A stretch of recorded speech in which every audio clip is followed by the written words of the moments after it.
Public Theater's new show, The 27th Man, is a dark and complex drama about faith, fiction, and the power of storytelling. We talked to the creators to find out why this is one show that sticks with you long after you leave the theater. What is the story of The 27th Man? The 27th Man is Nathan Englander's imagined response to an event in Jewish history in the 20th century that's not terribly well known. The story follows 26 famous Yiddish writers in Stalinist Russia in 1952 who are rounded up and imprisoned and soon to be executed, presumably. And then at the beginning of the play, this 27th writer appears, and he's basically a kid.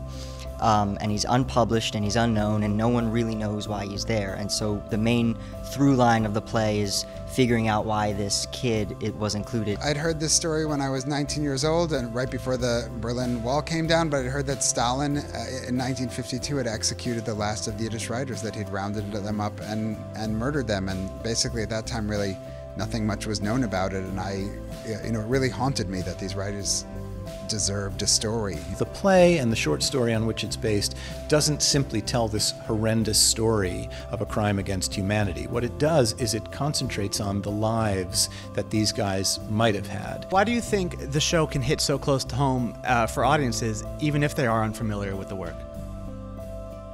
I think any ethnic group can identify with this.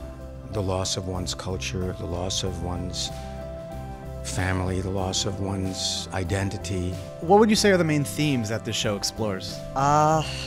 There's so many, and it's amazing that there are so many because it's very compact play, but I think the importance of stories is probably the biggest one. I mean, these characters live to tell stories. Describe for me the historical balance you kind of strike between historical accuracy and, it's a play.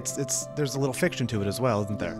Oh, there's a lot of fiction to it. I mean, this is the idea is, I'll turn into my teacher self, but I think anything that a story needs is true by the virtue of its necessity, and everything else has to be right. Tell me about the cast. You're obviously the youngest in this group of veteran actors. Tell me about that experience with this cast. It's been fantastic. It's been perfect in a way because the character I play is an unknown and he's surrounded by very well-known writers, and I think it's great that, it fits that I'm a comparatively unknown actor surrounded by very well-known actors. I cannot be any happier or more excited about this cast.